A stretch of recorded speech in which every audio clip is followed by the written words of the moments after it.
Bem, bom dia a todos os alunos da disciplina de ETD, Estudo e Teoria do Direito, e vamos dar hoje continuidade ao nosso conteúdo programático, tá bom? Hoje a gente vai ver o direito como sistema. Já vimos o direito como conhecimento, que é a gnoseologia, já vimos o direito como objetica, já vimos o direito como ciência, que seria a parte epistemológica. E agora vamos para o direito como sistema, a sistemologia, tá bom? Como eu prometi a vocês, vou tentar enviar hoje o vídeo mais cedo, para que vocês tenham acesso a esse vídeo e que nós possamos discutir e tirar dúvidas na noite de hoje. Lembre-se que hoje à noite nós temos um encontro para tirar dúvidas e a partir das 19h30 até as 21 horas, da mesma forma da semana passada, tá bom? Antes de nós iniciarmos a aula de hoje, eu quero passar para vocês algumas informações do nosso curso, tá bom? Como você já deve estar sabendo, a direção da faculdade, no domingo, dia 12, resolveram por prorrogar esse período de sessão até o dia 3 de maio, tá bom? Então, nós teríamos até o dia 3 de maio ainda nesse sistema, tá certo? E aí, lá pelo dia 3, mais ou menos, deve baixar uma nova diretriz. Aí vamos sair daqui para lá, como é que está a situação, mas nós temos mais 15 dias aí pela frente, vamos ver como é que vai estar a situação do país, do nosso estado, do município, enfim, tá certo? E ver se a gente vai voltar ou não, né? Eu tenho esperanças, mas a gente tem que aguardar as circunstâncias, né? Os informes que é para acontecer, tá bom? Outra informação é que devido a essa nova prorrogação, então, o núcleo diretor e estruturante do curso de Direito, na manhã de ontem, da qual eu faço parte, nós nos reunimos e a faculdade decidiu que cada curso deveria buscar o melhor método de avaliação dos alunos, né, que é a primeira avaliação parcial, que é a AP1, e que respeitassem, obviamente, as peculiaridades de cada curso. E na reunião que nós fizemos ontem, fizemos algumas decisões e o seguinte, tá bom? Nós vamos ter uma avaliação parcial, vamos ter essa avaliação parcial.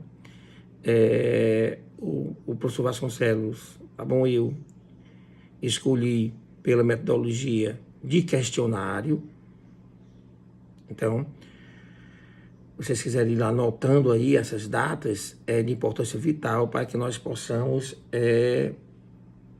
cumprir esse requisito da avaliação. Então, vou abrir aqui o calendário só para ter uma ideia. Então, pronto. Hoje é dia 15 de abril. Então, nós teríamos aula ainda dia 15 e dia 22, 29. Pois bem, a última semana do mês de abril ficou acordado pelo curso de que seria a semana da aplicação da AP1. Professor, e como é que vai ser esta avaliação? Essa avaliação, ela vai constar de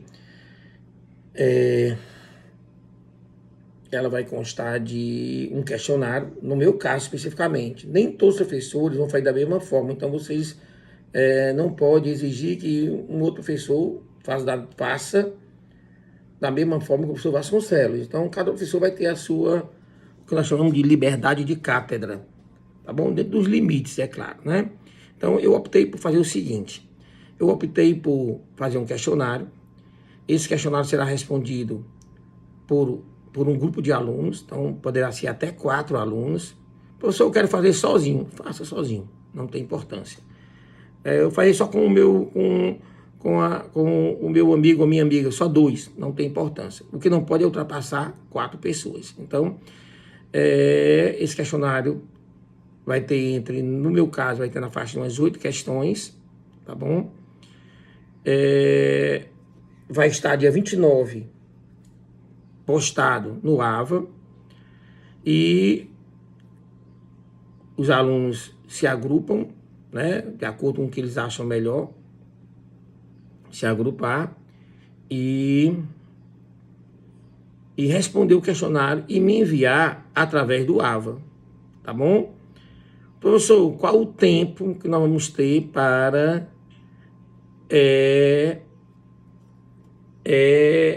devolver para o senhor o questionário respondido, tá bom?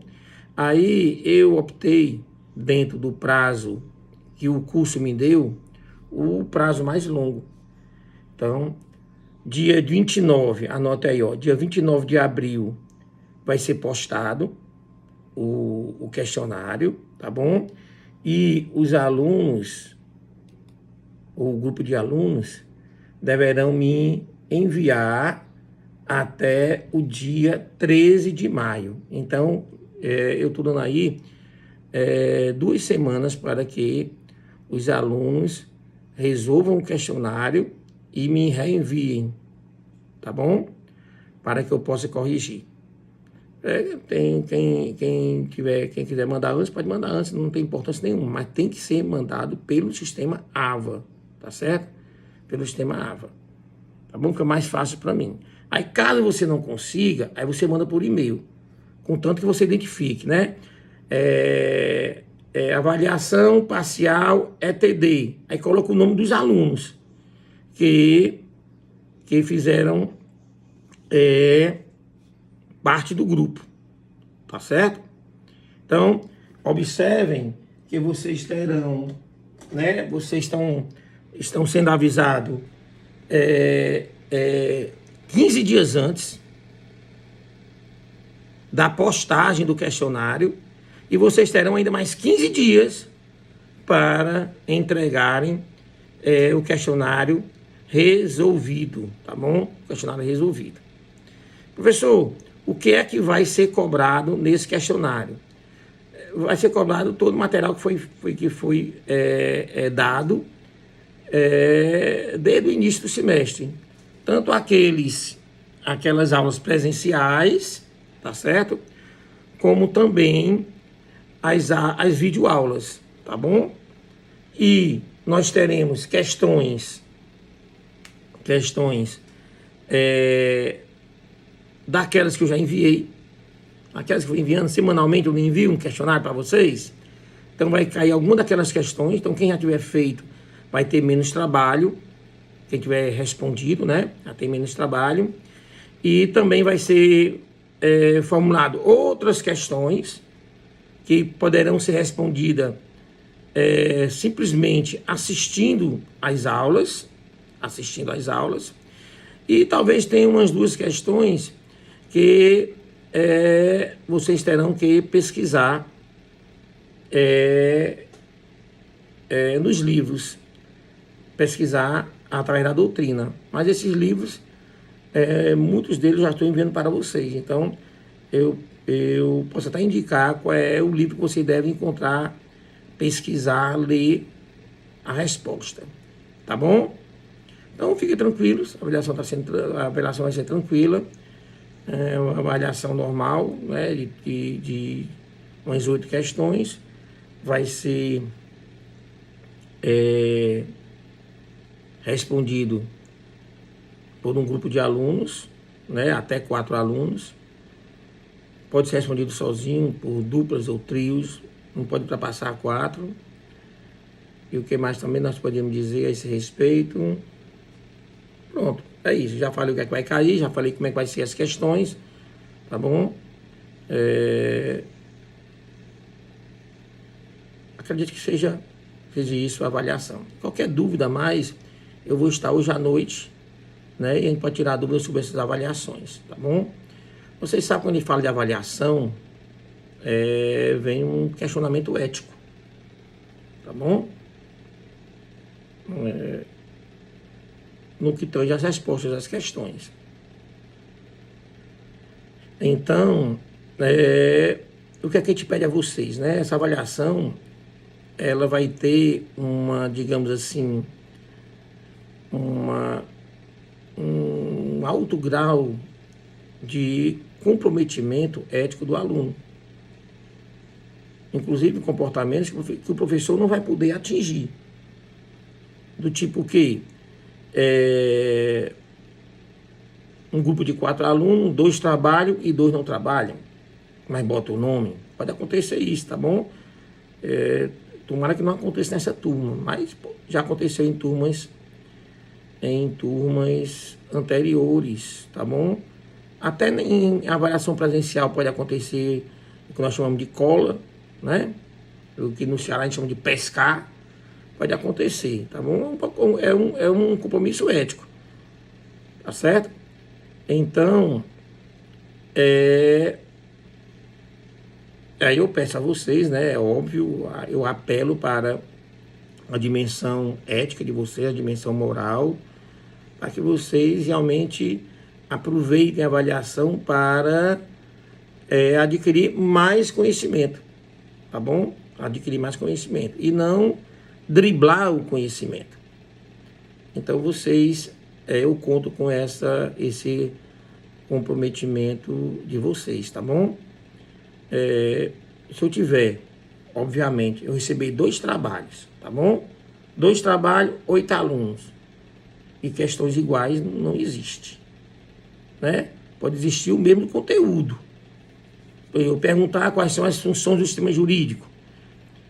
As funções do sistema jurídico são aquelas que eu passei para vocês na videoaula que está na literatura, tá bom? No entanto, quando uma pessoa o Vasconcelos vai falar sobre essas funções do sistema jurídico, com certeza não vai ser igual, o conteúdo talvez seja o mesmo, mas a forma de escrever, a forma de organizar o pensamento, a estrutura lógica do texto é totalmente diferente. Então, se eu pegar, por exemplo, questões com respostas idênticas na estrutura lógica de pensamento, obviamente que eu vou ter que descartá-la, porque isso é impossível de acontecer, tá bom? Então, eu peço a vocês esse comprometimento, tá certo? E eu sei que vocês, pelo menos que eu estou acompanhando, é uma turma muito boa, essa turma do primeiro semestre, 2021, e acredito que não vai acontecer isso, tá bom? Então, vocês terão 15 dias para responder essas 8 questões, até o dia 13 de maio, e me enviar, e eu vou corrigindo essas questões, tá certo? Tranquilos? Outra observação, antes de começar a aula de hoje, uma terceira observação. Na próxima semana, dia 20, 22, dia 20, aqui 22, rapaz, deixa eu ver aqui, dia 22 de abril, tá bom? Eu vou postar uma videoaula, dando continuidade ao nosso conteúdo programático. No entanto, no que tange a videoaula, ou no que tange ao Tira Dúvidas ao vivo, nós vamos aguardar. Por quê? Porque vai haver um evento online na faculdade, um debate, se eu não me engano, entre professores, tá bom? Esses professores não vão ser escolhidos, quem vai ser os debatedores, né? Os debatedores, os moderadores desse evento, onde vai se discutir o direito e a pandemia. E aí, nesse caso aí, a gente conta, né, com vocês, que vocês participem desse evento, com indagações, que vai ter o momento dos tira-dúvida no respeito. Então, esse evento vai ter na faixa de 3 ou 4 professores. Desses 3 ou 4 professores vai haver um debate, uma exposição sobre o mundo jurídico, né, o comportamento do mundo jurídico diante de uma pandemia, que é uma coisa atual. Então talvez nós não tenhamos, aguardem, fique alerta no sistema da faculdade, nos e-mails, no AVA, para saber se realmente esse evento vai acontecer. Está marcado para o dia 22, e se acontecer, nós não teremos o nosso Tira Dúvidas à noite. tá bom? Mas teremos a participação, né, dos alunos desse evento. Tranquilos? Então pronto. 3 informações que eu passei para vocês. Se tiverem dúvida, vocês voltem o vídeo e ouçam novamente. E continuar essa dúvida, estamos hoje à noite, dia 15 de abril, a partir das 19h30, em uma live, né, onde nós podemos discutir, sim, as informações, essas informações, mas também tirar dúvidas sobre o conteúdo de hoje. Tá certo? Tranquilos? Então pronto.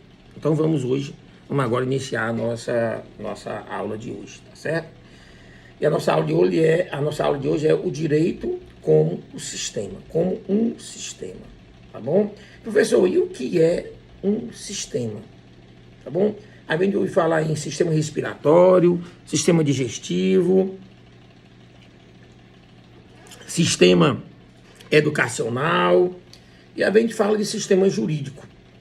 Mas para que nós venhamos saber o que é um sistema jurídico, é necessário se faz que preliminarmente nós tenhamos uma noção do que seja um sistema, tá bom?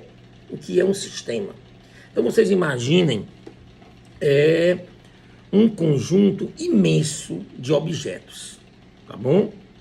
Um conjunto imenso de objetos que eles estão concatenados, ungidos, um com o outro.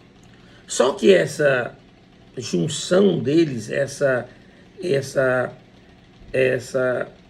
conjunção harmônica desses objetos, ela existe para se atingir um objetivo precípio, um objetivo final. Tá bom? Então, se eu fosse definir um sistema, eu definiria como um conjunto consistente e harmônico de objetos reunidos no intuito de atingir um objetivo precípio, tá bom? Isso é que é um sistema. Então, se você for imaginar um sistema, então você imagine centenas, milhares, milhões de objetos, todos eles ali unidos um com o outro ali, né, de forma dinâmica, tá bom? Mas eles estão ali unidos um com o outro para atingir um único objetivo, tá bom? Então, se você imaginar de forma grosseira, que eu não queria fazer essa comparação, mas ela pode ser interessante, quando você imagina um sistema respiratório, tá bom? Do corpo humano. Então você vai ver que ali existem vários órgãos, pulmões, alvéolos, né? Traqueia, narinas, tudo. Esse conjunto de todos esses órgãos, desses objetos, né? Eles estão, todos eles, cada um cumprindo a sua missão, a sua função, mas em um só objetivo, que é oxigenar o sangue, tá bom? Então, quando a gente respira, né, o ar passa por nossas narinas, vai passando pela traqueia até chegar aos pulmões, chegam lá nos alvéolos, é uma troca, ele retira apenas o oxigênio, tá bom? Troca o oxigênio pelo gás carbônico, enfim, tá bom? Então, vocês podem observar que é um conjunto de dezenas de órgãos, dezenas de objetos, todos eles harmonicamente trabalhando cada um dentro de sua função, mas em busca de um objetivo maior e único, tá bom? Aí vem a indagação, né? Então, o direito é um sistema, tá certo? O direito é um sistema? E aí a gente diz sim, tá bom? Até mesmo porque, para ser um sistema, necessário se faz, tá bom? Três coisinhas, tá bom? Óbvias, que você pode retirar do conceito. Primeiro, tem que ser de um conjunto de objetos, tá bom? Conjunto de objetos. Esse conjunto de objetos, eles têm que estar unidos, harmonicamente concatenados um para com o outro, tá certo? em busca de uma unicidade funcional ou de um objetivo único. Essas três coisas, tá certo? Primeiro, um grupo, né, de muitos objetos. Esses objetos têm que estar, todos eles, harmonicamente unidos, tá bom? Quando eu falo harmonicamente, o que é que eu quero dizer? Que nenhum pode desdizer o que o outro faz. Nenhum pode contradizer, se contrapor a função do... Já pensou se o meu pulmão direito, tá certo? Fizesse o contrário do pulmão esquerdo, viu como haveria uma desarmonia? Então não pode.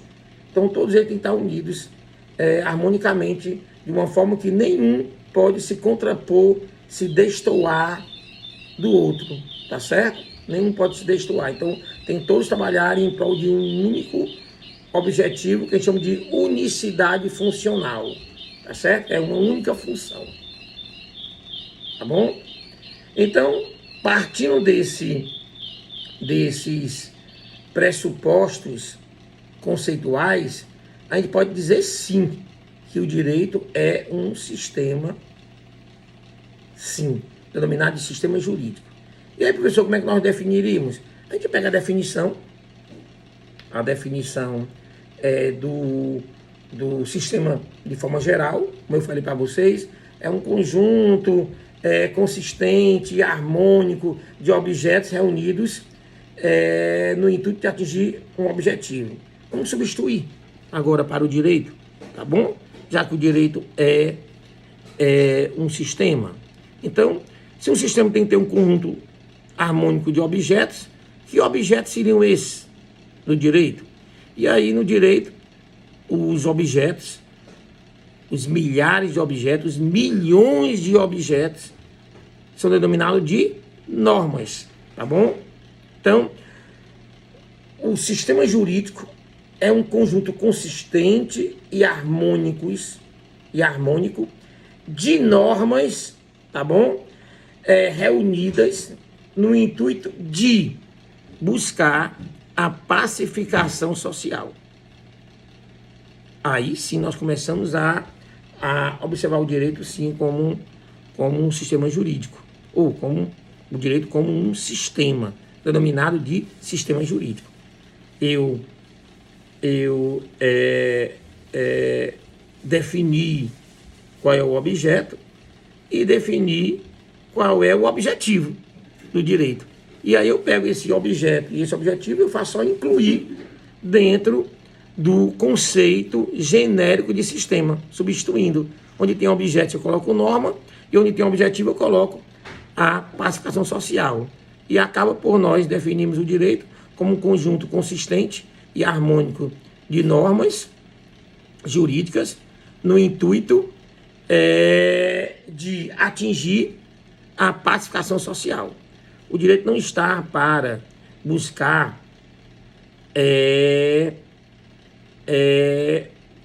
um melhor relacionamento social. O direito não está para buscar uma melhor harmonia entre o indivíduo e ele mesmo. O direito não está organizado para buscar uma interação entre o indivíduo e o divino, tá certo? Esses aí são objetivos de outros sistemas, mas não jurídico. O jurídico está para buscar, as normas estão ali reunidas, as normas estão ali harmonicamente concatenadas uma com a outra, de forma que nenhuma pode desdizer a outra, tá certo? Mas na busca da pacificação social, da paz social. Nem que para isso nós tenhamos que guerrear, tá certo? A gente tem que buscar. E aí vocês podem ver uma situação como hoje, né? A situação. Nós temos normas jurídicas que devem ser cumpridas, tá certo?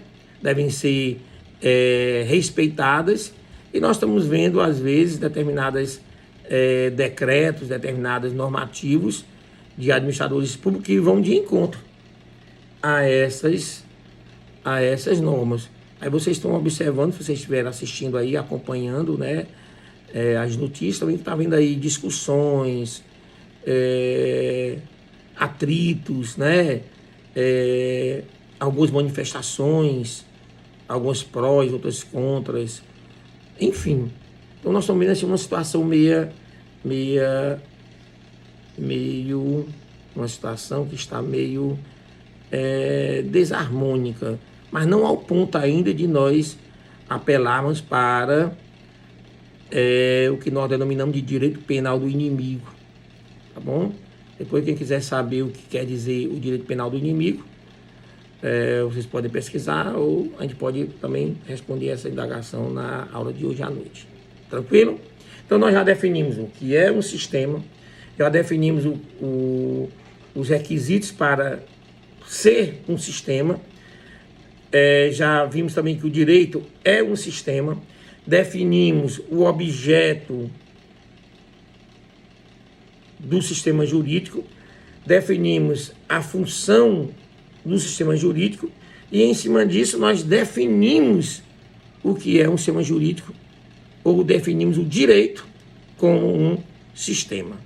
Tranquilo? Até aí? Então, pronto. Então, vamos imaginar agora, ou estudar agora, quais seriam as características desse sistema jurídico. Já que nós sabemos que o direito é um sistema, então vamos trabalhar quais seriam as características desse sistema jurídico, porque os sistemas, eles se diferenciam uns dos outros, não apenas nos objetos que o compõem, nem tampouco no seu objetivo final, mas eles têm características próprias, tá bom? Características próprias. Então vamos lá. Tá bom? Primeira característica é do sistema jurídico. A primeira característica é que ele é um sistema aberto, tá bom? O que quer dizer, professor, um sistema aberto? Tá bom? O sistema aberto é aquele sistema que possibilita a interação com outros sistemas. A partir do momento que um sistema ele se deixa interagir com outros sistemas, obviamente que vai acontecer a influência de um sistema sobre o outro. Tá bom? Então, como o sistema jurídico, como o direito é um sistema aberto, isso quer dizer que ele vai interagir com outros sistemas. Por exemplo, o sistema jurídico e o sistema econômico, eles se interagem. Isso quer dizer o quê? Quer dizer que o sistema econômico vai influenciar o direito e o direito vai influenciar o sistema econômico. Quer dizer, o sistema econômico vai influenciar o sistema jurídico e o sistema jurídico vai influenciar o sistema econômico. A economia vai influenciar o direito vai influenciar a economia. Tá bom?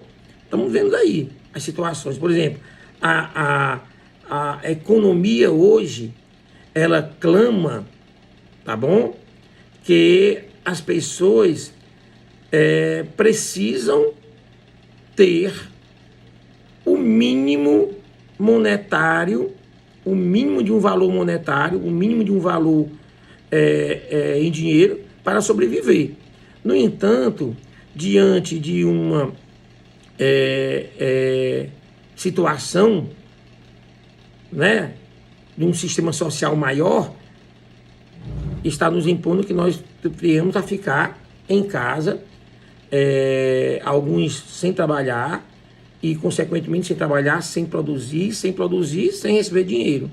Aí o que acontece? A economia clama que essas pessoas, tá bom? Já que não estão trabalhando, ela precisa ter um valor econômico. Aí vem o direito, ó, se adapta, criando uma norma e dizendo que as pessoas que se encaixam em determinadas situações de informalidades laborativas ou em situação de penúria mesmo econômica, essas pessoas deverão receber, sim, uma determinada quantia em dinheiro. E essas pessoas, com esse dinheiro, vão poder subsistir, vão poder comprar alguma coisa. uma situação, tá bom? Que é outro também, nós temos a religião, por exemplo, também é um sistema religião, tá bom?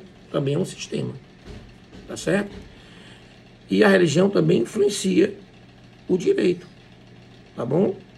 Ela influencia determinados comportamentos religiosos, tá certo? Eles são tidos como norma jurídica, tá certo? Vou dar um exemplo para vocês.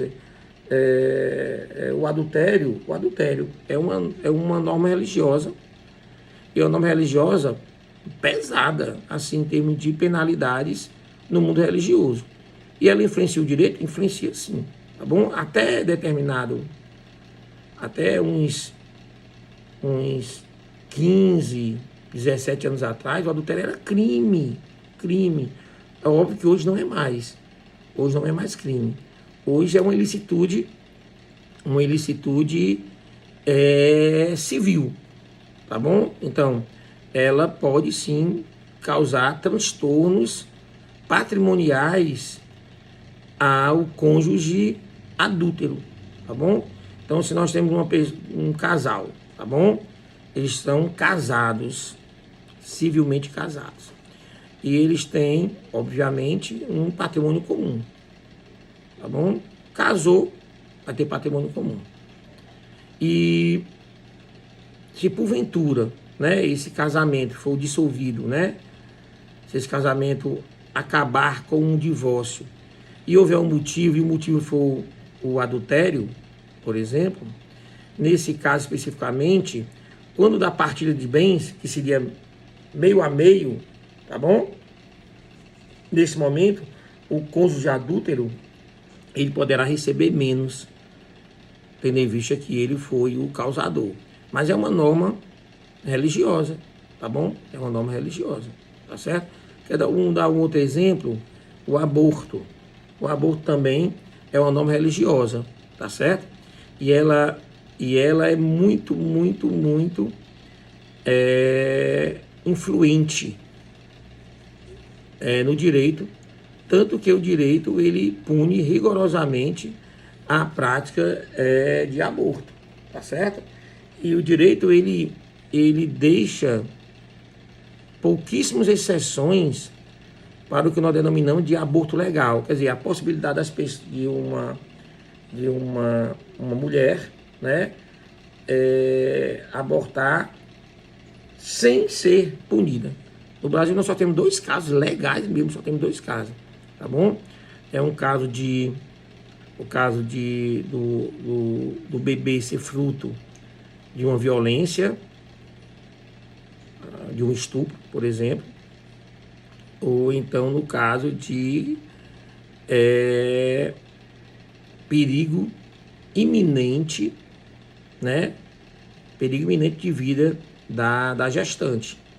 É claro que esse perigo iminente tem que ser realmente comprovado. É aquela história.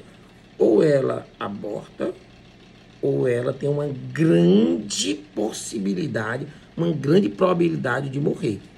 Nesse caso aí, sim, tá bom? E a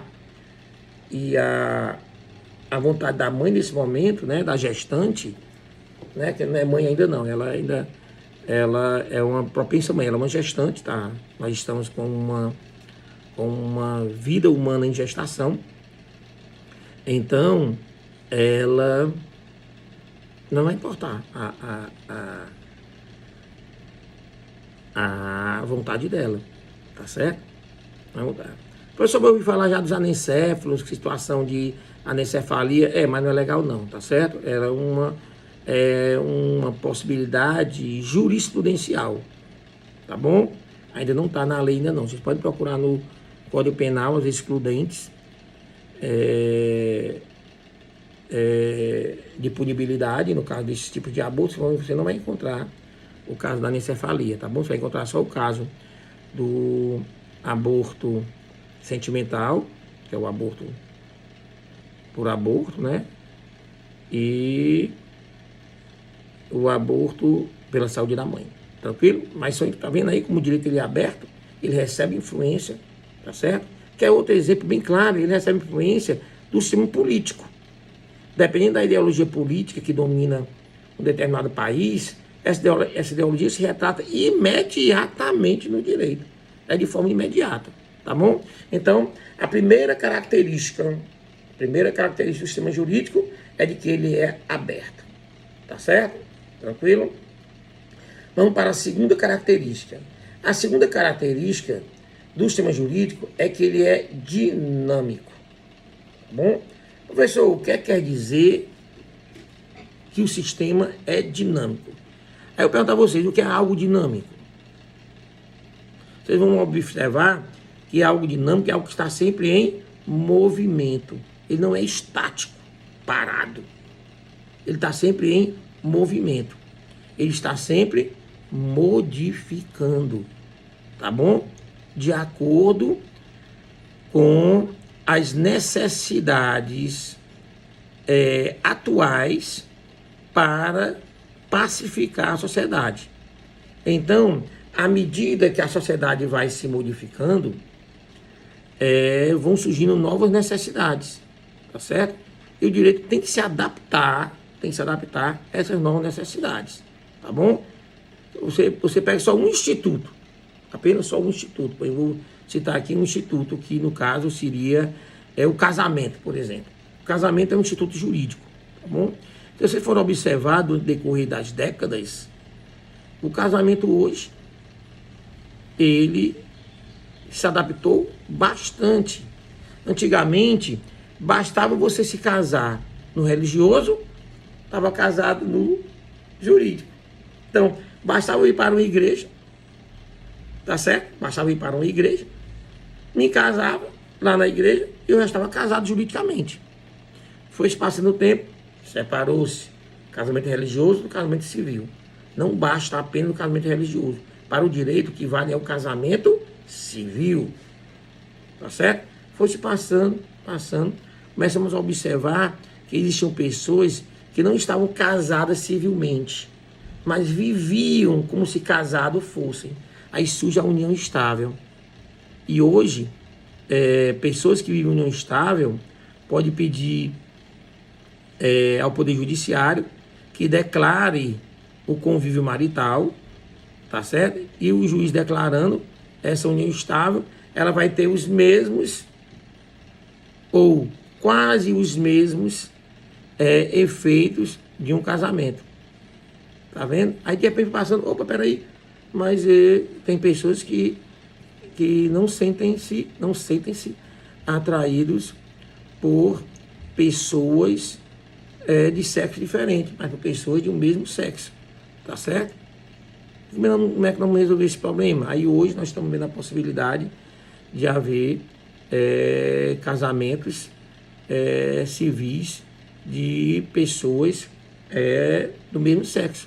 Vocês estão vendo aí como é que as coisas foram, tá bom? Foram dinamizadas, quer dizer, de acordo com as necessidades, o direito, ele não está parado, ele está sempre em movimento. O que antes era crime, talvez hoje não seja, tá bom? Como é o caso, por exemplo, do adultério, antes era crime, hoje não é. E tem coisas que antigamente não era crime, e hoje é. Como é o caso de uma, digamos assim, de uma aproximação, de uma piada suja, né? Para uma pessoa. Antigamente existiam piadas de negros, pessoas magérrimas, pessoas gordas, pessoas louras, né? Hoje, se você fizer esse tipo de piada em público, tá bom? Você pode estar ofendendo sim, tá certo? Na minha época, eu fui criado, quando criança, eu assisti nos Trapalhões. Né? Didi, Dedé, Mussum e Zacarias. Não sei nem se vocês chegaram a assistir. Com certeza já ouvi falar dele, mas assistir. Se vocês pegar alguns programas dele, já foi até retirado. Porque tinha um piada que o Mussum, né? O Mussum, ele era uma pessoa negra. Né? E, aliás, ele era o único negro no grupo dos 4. Então tinha muita piada, né, que de alguma coisa levava em consideração a negritude de alguém. E que se hoje fosse hoje, ele estava preso. Tá vendo? Então, muitas coisas que antes era crime, hoje não é mais. Eu dei o exemplo do adultério. E o que antes não era crime, hoje é. Tá bom? Na minha época de adolescente, se eu viesse a furtar um beijo, uma bitoca na boca de uma garota que eu viesse a estar apaixonado, era prova de romantismo. Hoje, meu amigo, dentro da situação, da interpretação do artigo 213, pode ser considerado até estupro. Tá bom? Porque eu estaria furtando, estaria furtando uma bitoca, um beijo. Tá bom? Professor, então isso é errado. Não estou dizendo que é errado ou certo, não. Lembre-se do que eu falei para vocês no primeiro dia de aula. Nós, como profissionais jurídicos, nós não estamos interessados dentro de uma dogmática jurídica, o que é certo, o que é errado, não. O que é bom, o que é ruim, não. O que é bem, o que é mal, não. O que é pecado, o que não é pecado, não. O que é ético, o que é aético, não. Nós estamos preocupados com o que é legal e o que não é legal. Muitas das coisas que estão acontecendo agora, com esses decretos, o Vasconcelos não concorda. Eu acho errado. O que é que adianta? Eu vou ter que cumprir. Tá vendo aí a diferença? Tá bom? Agora, se eu quiser discutir, eu saio do campo da dogmática jurídica, saio do campo da aplicabilidade do direito, da rotina do direito, que é a dogmática, tá bom? E parto para um outro campo do direito, chamado filosofia do direito, e ali se pode discutir, sim, de forma crítica, de forma axiológica, os institutos jurídicos. Mas dentro do direito da aplicabilidade, não tem, eu não concordo. Eu não concordo, então eu vou praticar. Pratica, tu vai receber a tua rebuada, tá certo? Vai receber a sanção jurídica cabível. Tá vendo aí a situação? Tá certo? Então nós vimos já. Primeira característica, o direito é aberto. Segunda característica, o direito é dinâmico. E a terceira e última característica, e a mais simples de toda, tá certo? É que o sistema jurídico ele é normativo. Professor, o que quer dizer normativo? Isso quer dizer que o sistema jurídico ele é composto, né? Ele é composto de normas. Nós não falamos quando nós definimos o sistema jurídico como um conjunto consistente e harmônico de normas. Pois bem, tá certo? Ele é conceito de normas. E agora sim, vamos saber o que é norma. Tá bom? De forma superficial. Porque a gente vai estudar mais profundamente a norma quando nós entrarmos na teoria da norma jurídica. Aí a gente estuda profundamente a norma jurídica, diferenciando ela de outras normas. Porque, por exemplo, o sistema econômico, ele é normativo? É. O sistema religioso é normativo? É. O sistema ético é normativo? É. O sistema etiquetal é normativo? É. O sistema moral é? É. O direito é? É. Só que as normas que compõem o sistema religioso é diferente das normas jurídicas. As normas que compõem o sistema moral é diferente da norma jurídica. As normas que compõem o sistema econômico é diferente da norma, é diferente também da norma jurídica. O que é que vai diferenciar? Vocês estão lembrados da última parte do conceito de sistema? O que é que tem ali? Tem o objetivo a que se propõe. Primeira parte, a primeira parte, a gente diz a composição. A primeira parte do conceito de sistema jurídico, a gente diz a composição dele. A segunda parte, a gente diz o objetivo. Tá bom? Então vamos lá. Sistema jurídico é um conjunto consistente e harmônico de normas, a primeira parte, de normas, composição. Tá certo? Aí, segunda parte, reunidos no intuito de pacificar a sociedade. A da religião é um conjunto harmônico, é um conjunto consistente e harmônico de normas, reunidas no intuito de aumentar a interação entre o homem e o divino, aperfeiçoar a relação do homem com Deus. Está vendo uma diferença? Por isso que o adultério na religião é um pecado pesado e a punição é pesada. Mas no direito, praticamente nada. O incesto no mundo religioso é um pecado denominado pecado mortal, pecado capital, tá certo? A pena é uma das piores que pode existir. Mas se você for para o incesto no direito, se porventura, né, os parentes ali envolvidos, pai e filha, mãe e filho, pai e filho, mãe e filha, irmãos, tá certo? Se eles forem maiores de 18 anos, não é absolutamente nada em termos de direito penal. E em termos de direito civil, também não vai haver muita coisa não, que a única coisa que vai evitar hoje, ainda hoje evita, o direito impede, é o casamento. Não pode haver casamento, tá bom? Mas se dois irmãos, né, ou sei lá, um pai, uma filha, ou uma mãe, um filho, enfim, eles resolvem viver maritalmente, tá certo? O que é que a gente vai poder fazer? Matar? Prender? Tomar o patrimônio? Não. Professor, e se eles tiverem um filho? Né? Tiverem um filho, tá bom? Um pai e filha. E dessa união nasceu um filho. Bem, a filha vai ser mãe. Tá certo? E o pai seria pai e avô. Né? Pai e avô. Tá bom? Enfim, tá certo? O que eu quero dizer para vocês é que há essa diferença entre as normas, tá bom? Existem vários sistemas normativos, dos quais um deles é o direito, mas as normas que estão,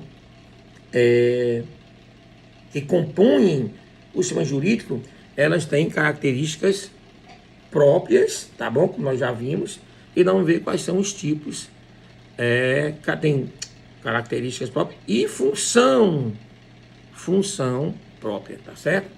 A religião, por exemplo, ela não é um sistema tão aberto como o direito. Nós vimos que o direito é um sistema aberto, não foi isso? Pois a religião já não é tão aberta como o direito, tá bom? Como também o sistema político. O sistema político, depende da ideologia, ele pode ser mais fechado ou mais aberto, tá bom? O direito, ele é aberto, ele é dinâmico, tá bom? E é normativo. Então vamos lá, professor, ele é normativo. Então, eu posso afirmar que o direito, ele é composto de normas. Aí eu digo, sim. E que normas são essas? Aí nós temos dois tipos de normas, tá certo? Dois tipos de normas. Nós temos os princípios, tá bom? E temos as regras. Os princípios e as regras, tá bom? Aí vamos ver a diferença de cada um deles, tá certo? Vamos lá. Então quer dizer, professor, que o sistema jurídico é composto de normas, sim. E que essas normas existem duas espécies, as regras e os princípios. E vamos ver agora o que é que cada um deles compõe. A princípio, a norma, ela vive no campo da abstratividade. Você não consegue tocar uma norma, tá bom? Não confunda a norma com a lei, com os artigos da lei, com os códigos, com a Constituição, tá bom? Ali não é a norma propriamente dita. Vocês estão lembrados que eu disse para vocês que não confundam o quadrado com a janela quadrada? E eu disse para vocês que a janela quadrada não é o quadrado? Quando nós estudávamos os objetos ideais. Pois bem, Quando você vê uma norma, tá certo? Ou quando você enxerga uma lei, ou um artigo de uma lei, tá bom? Aquele artigo da lei não é a norma. A norma ela está contida ali. A lei é a forma de como a norma chega até nós. Assim como uma mesa retangular é a forma de como o retângulo chega até nós. Mas a mesa retangular não é o retângulo. Como também, tá certo? O artigo, por exemplo, o artigo 129 do Código Penal, que trata sobre a lesão corporal simples, o artigo, a lei não é a norma, mas a norma está contida na lei. A norma, ela é uma estrutura comportamental. O que é uma estrutura? É uma forma acordada de se fazer comportar. Tá certo? A norma, assim como eu posso imaginar o quadrado como uma figura geométrica de 4 lados iguais, tá bom? E 4 ângulos internos iguais, a norma eu posso definir ela como um dever ser, tá bom? Do tipo, se A, então B. Isso é que é uma norma. Então vamos lá, ó. Pegar a norma aqui, o artigo 121, matar alguém. Penalidade é de 12 a 20 anos. O que é a norma, então, ó? Se matar alguém, responderás de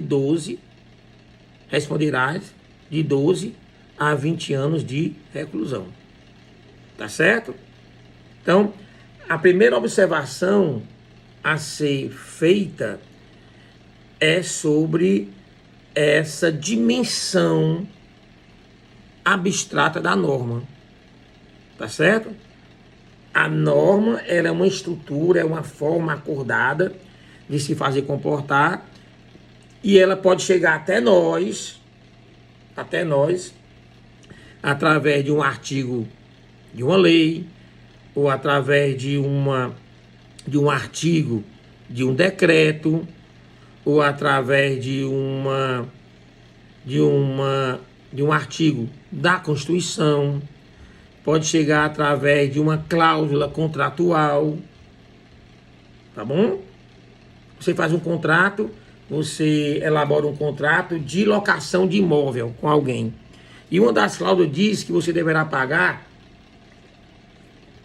o valor de aluguel de R$ 800 até o dia 5 de cada mês subsequente, sob pena de pagar correção monetária, juros, né, compostos e uma cláusula penal, né, uma pena, uma multa penitencial, tá certo? Então pronto, tá aí, ó, ali está uma cláusula do contrato e eu posso tentar enxergar a norma dentro dessa cláusula. Eu disse que a norma ela tem um formato de se A, então B, tá bom? Se A, então B. Então, eu posso chegar e dizer que, nesse caso da cláusula, é assim, ó. Se você pagar atrasado o aluguel de R$ 800, então deverá pagar correção monetária, juros, né? Juros compostos, mais multa penitencial. Tá bom? Então vamos lá. Então eu já sei, retornando, que nós temos a norma como o objeto de composição,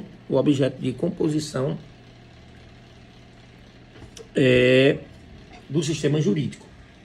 Tá bom? A norma de composição do sistema jurídico. E essa norma ela pode ser de duas espécies: a regra e os princípios. Regra, professor, o que é a regra? A regra é um padrão comportamental, tá bom? É um guia da vida social. Devemos agir dessa forma, tá certo? Já os princípios não.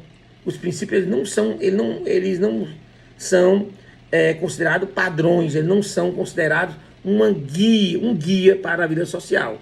Na realidade, eles são enunciados, tá bom? Eles são, como é que eu posso dizer, pontos norteadores das normas jurídicas.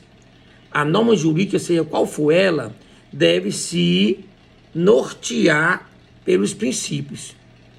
Então, as regras, que são uma espécie de norma jurídica, as regras jurídicas são espécie de normas jurídicas, tá bom? Elas são elaboradas, criadas pelo legislador, baseado, fundamentado, norteado, tá bom?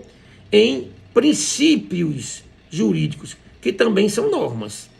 Só que as normas contidas nos princípios jurídicos são mais genéricas possível, são as mais abstratas possível. Diferentemente das regras. As regras, elas são genéricas, são para todos, não são, no entanto, elas são mais específicas no sentido de comportamento, tá certo? Vou dar exemplo de uma norma, tá bom? E de um princípio geral do direito, tá certo? Então vamos lá. No direito penal, por exemplo, existe uma norma que diz o seguinte: indúbio pro réu. O que quer dizer isso? Toda e qualquer dúvida no processo penal, essas dúvidas não podem fundamentar uma condenação. Toda e qualquer dúvida tem que fundamentar, tem que orientar a liberdade. Por quê? Porque a regra diz, na dúvida em favor do réu. Indúbio pro réu. Tá certo? Essa norma, essa regra jurídica que está no processo penal, tá bom? Ela segue um princípio. E qual é o princípio maior? Tá bom? Qual seria o princípio maior? O princípio maior é aquele que diz o seguinte: indúbio pro mísero, ou o mais fraco. Na dúvida, sempre deve se proteger, se defender o mais fraco. Então, no direito penal, o mais fraco é o réu. No direito civil, o mais fraco é o devedor. No direito do trabalho, o mais fraco é o empregador, ou é o empregado. No direito consumidor, o mais fraco é o consumidor. Então, em todas essas regras jurídicas que compõem a área penal, que eu citei, a área civil, a área trabalhista, a área do consumidor, as regras vão sempre tender a defender o mais fraco, porque na dúvida, defender o mais fraco é o princípio geral do direito. Tá bom? É o princípio geral do direito. Então, no direito penal, indúbio pro réu, na dúvida em favor do réu. Aí você vai para o direito do trabalho, indúbio pro operário. O operário é o mais fraco. No consumidor, indúbio pro consumptore. Tá certo? No direito civil, indúbio pro debitore, porque o devedor é o mais fraco. E assim vai ser. Então, as regras são guias da vida social, são padrões comportamentais, e essas regras, elas sempre vão estar paramentadas nos princípios. E os princípios são enunciados fundamentadores de um sistema normativo, tá bom? Os princípios, nós podemos dizer que os princípios, eles compõem o espírito de um sistema. Então, os princípios jurídicos, tá certo? Os princípios jurídicos, que são normas jurídicas e que compõem os sistemas jurídicos, eles são os responsáveis por essa harmonia entre as regras. Tá certo? Ele que vai ser responsável. Vocês observem que, para que nós venhamos a pacificar a sociedade, nós temos que proteger o mais fraco.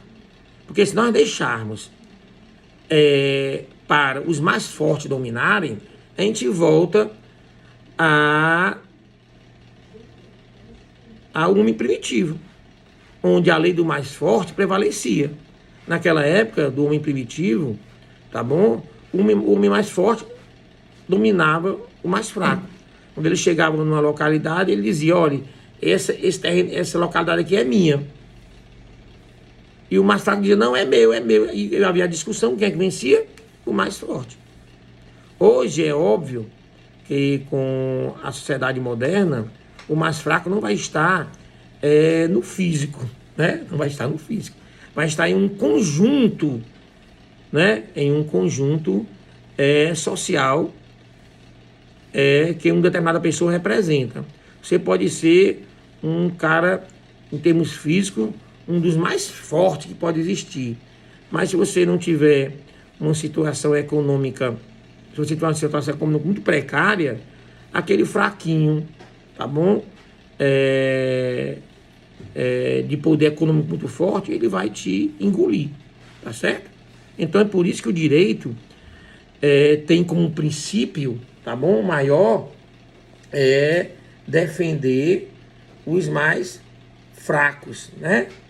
Os mais fracos, tá bom? Então esse é um princípio geral do direito. Esse princípio vai nortear todas as regras jurídicas, todas. Para onde ela for, ela vai ter que respeitar esse princípio, tá bom? Então, de forma bem resumida, tá bom? A composição do sistema jurídico, ele é composto por normas. Essas normas vêm de duas espécies, regras jurídicas e princípios jurídicos. As regras jurídicas são guias da vida social, são padrões comportamentais, tá bom? E por esse motivo, apesar de serem genéricas, é para todos, mas, no entanto, elas vão acompanhar a característica de cada setor, cada disciplina jurídica, tá certo? Já os princípios não.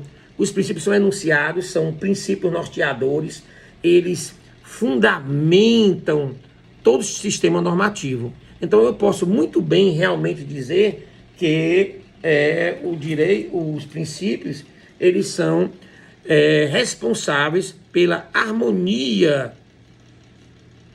né? Pela harmonia de todas as regras jurídicas, de todo o sistema normativo. É ele que vai harmonizar, porque é ele que vai nortear, tá bom? Aí eu dei o exemplo aí do princípio que defende que, na dúvida, sempre deverá prevalecer o melhor para o mais fraco, in dubio pro misero, tá bom? In dubio pro misero. E aí surge todos os outros, ó, in dubio pro réu, in dubio pro consupitório, in dubio pro debitório, in dubio pro réu, in dubio pro contribuinte, tá bom? Tranquilos, tá certo? E aí agora, hoje a gente encerra, nesse momento, nós estamos já com 1h03 de aula, a gente encerra essa primeira parte do direito como sistema. E eu fico aí agora aguardando o período da noite para que nós possamos tirar dúvidas sobre o material de hoje. Na próxima aula vamos continuar ainda o direito como sistema na segunda parte. E na segunda parte nós vamos estudar as diferenças básicas entre regras e princípios e vamos tratar sobre a função do direito de pacificar a sociedade através dos modos de tratamento de conflito. Mas isso é da próxima aula, tá bom? Vocês divulguem para os alunos as informações que eu passei para vocês agora, nesse momento, no primeiro momento da aula, tá certo? E à noite a gente tira as dúvidas. Tranquilos? Valeu? Tchau, tchau.